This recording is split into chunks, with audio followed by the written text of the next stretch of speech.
Episode 17, GL5107SB, The Queen. Sponsored by Administrator McAngus. Hello, Michael J. Rigg here, the creator, writer, director, and producer of Copperheart. Just a quick word to let you know that our Patreon is still open, and we're accepting patrons. Of course, it's always open, so feel free to check it out anytime at patreon.com/copperheart. As you heard, this episode is sponsored by McAngus, one of our admin-level sponsors. He, like all of our patrons, gets a handsome GL51 ID radiation badge. Disclaimer, does not really detect radiation. And other perks, including ebooks, early access to episodes, scripts used in the production, outtakes, commentary tracks, merch codes, special shows, including a mini-series that just started production that will air during Season 1 and overlap a second season that will release during our post-Season 1 break. I'll tell you more about that later. It's all really, really exciting. If you visit my webpage, riggstories.com, that's R-I-G-G, stories.com, click on the Copperheart Audiodrama link to check out the trailer, find the show player, links to our most popular outlets, and a full cast list. Please check out the other fine shows that also feature some of our cast members, including The Beacon, Creepy Pod, The Grey Rooms, We Fix Space Junk, Calling Darkness, The Nerdy Point of View, Ostium, Arc City, Among the Stars and Bones, and the Steamrollers Adventure Podcast. And now, let's check in with Jack Sellers.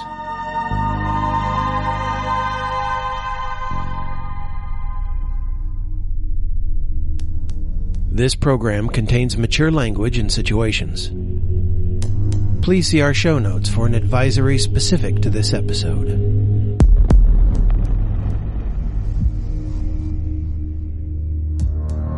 Previously on Copperheart. Now, create a file called CERN.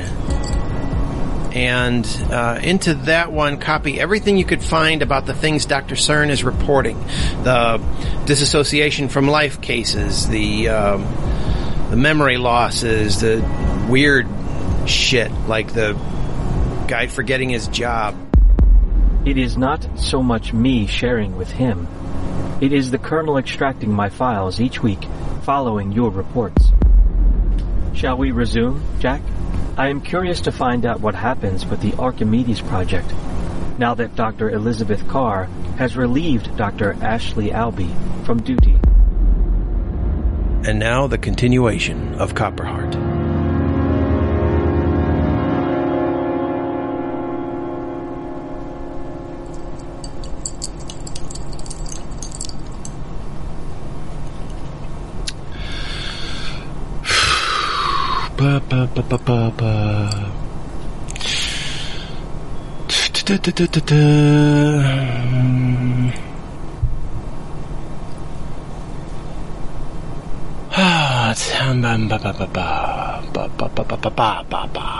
It is your move, Jack.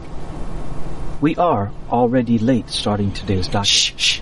Eris, hush. I'm determined not to let you beat me at the ultimate game of strategy. Since we began this test of yours 4 days ago, you have lost 7 times of 7. That may be the case, but you have to admit it's taken longer and longer for you to best me. I think you're slipping, buddy, and that's why you're so anxious to get back to work. No, I am anxious to get back to work because that is what we are here to do. Aha, gotcha! Pawn to king's fourth. Rook takes pawn. Oh, fuck. I didn't see him there. Shit. Jack, I predict you will lose this match in 4 moves. Do me a favor, Eris. Can you at least pause before delivering your move?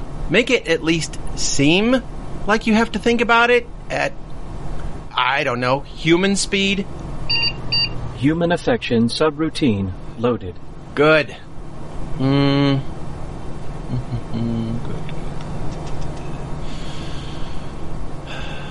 Okay. Bishop to knight 4? Gosh, I do not know. Oh no. Gosh, I do not know. Oh no. Whatever shall I do? I am stuck. Fuck. You are a real Bobby Fischer. I will never get out of this knock mess. it off and just go. Come on. Take your turn and Queen get... to bishop What? 3. Bishop takes queen. Knight takes bishop.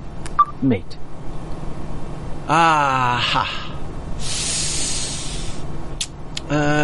Yeah, swell.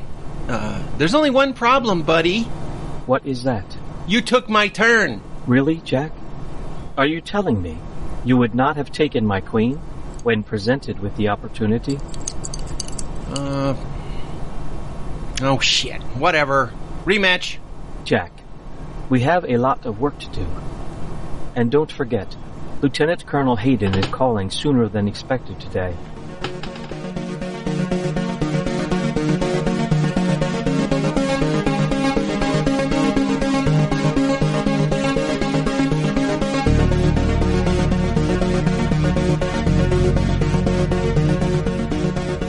Copperheart, a Rig Stories audio drama.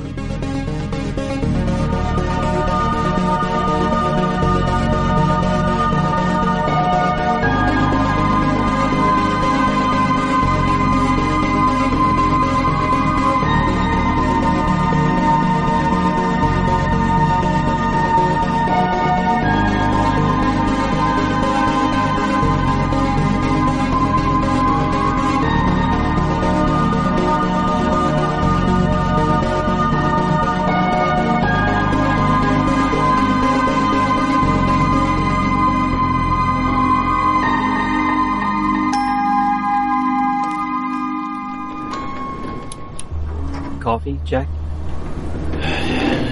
No, thanks. Just bring up the docket numbered GL5107. Docket GL5107 is available on Monitor 1. Awesome.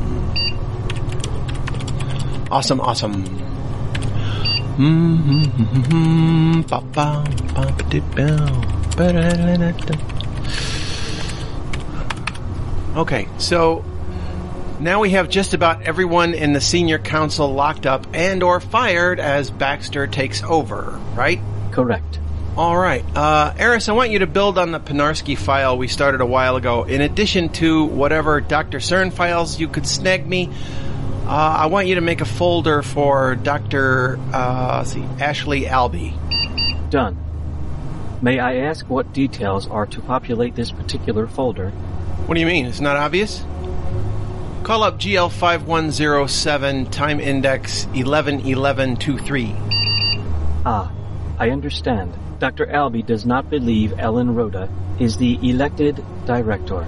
But she is, right? I mean, according to our records? Up until this point, yes. Let's see.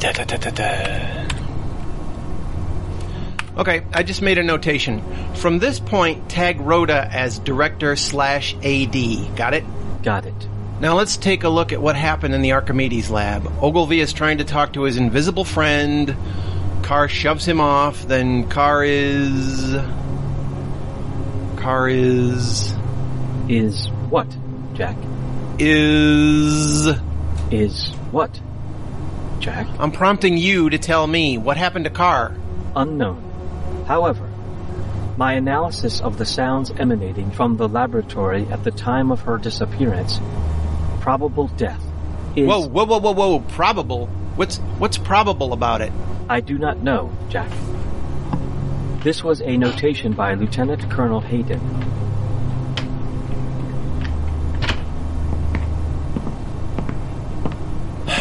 Eris, I don't suppose there's any way I can order you to keep certain things out of Hayden's hands, is there? No. He is not only the commander of this base, he is listed as the project lead for Bravo 62944 Zulu. What the hell is B62944Z? That is the operational name for Project Silverbox. Oh, of course it is. Makes total sense. God knows Silverbox is a bit too on the head, right? Anybody can figure that out. Returning to the subject at hand, the audio would indicate that someone or something from inside the Archimedes gateway took hold of Dr. Carr's arm and proceeded to pull her inside, or through it. Any idea to where? No, Jack. According to the information I logged related to the tests performed on the cube, prior to and later on, we should not be using the term gateway at all, scientifically speaking. That's what they're calling it. Look. Even so, there is no proof at this time that Archimedes is a gateway.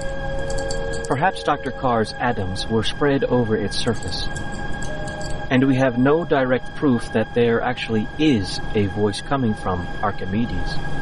No voice is registered on the monitoring device data I collected from the iris there. Fine. Can we use the term gone? Is that valid? Yes. That is an accurate description of what happened to Dr. Carr. She is gone. Just like everyone else at GL51.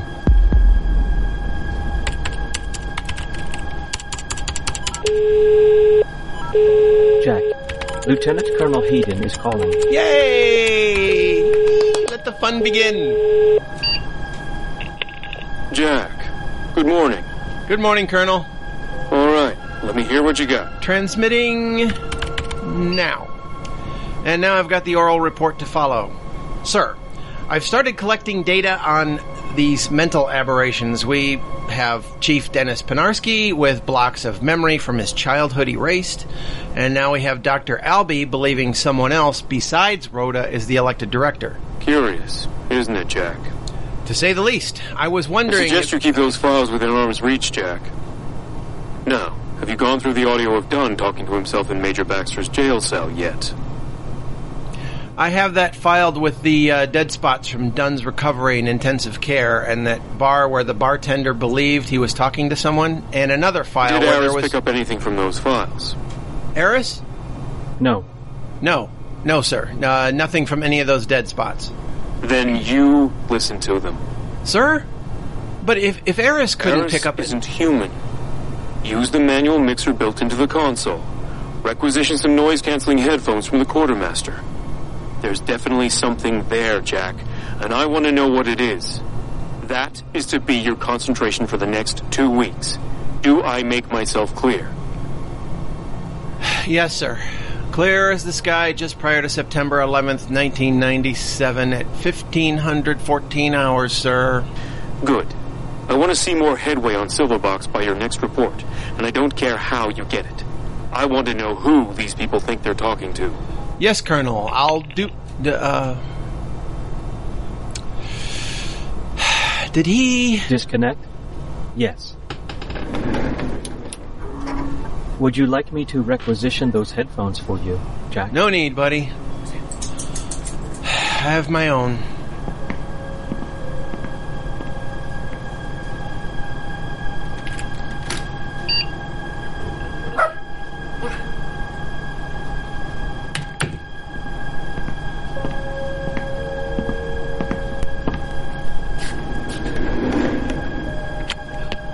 Okay.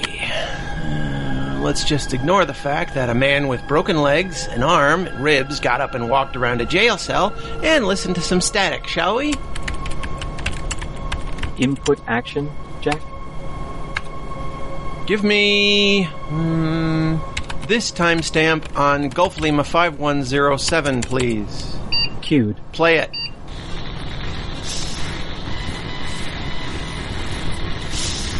Oh, this is gonna suck dick. I don't understand what... Epsilon Psych. Sorry, buddy. I just really need to hear this.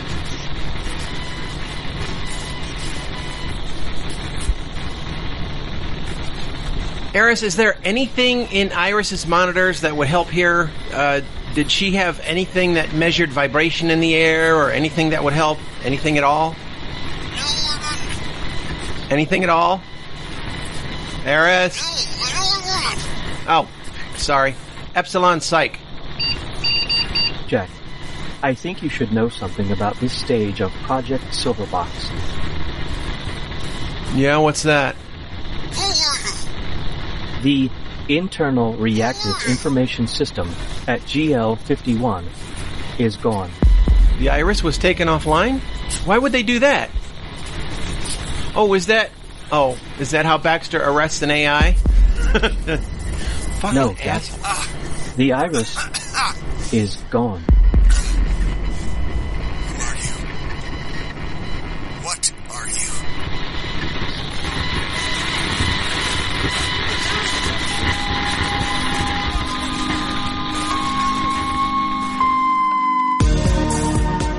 you? David Steele as Eris. Michael Rigg as Staff Sergeant Sellers. Chris Magilton as Lieutenant Colonel Hayden. And Maggie as Karen. You've been listening to Copperheart, a Rigg Stories audio drama. Tune in to a brand new episode every Sunday and follow us on Twitter at CopperheartPod.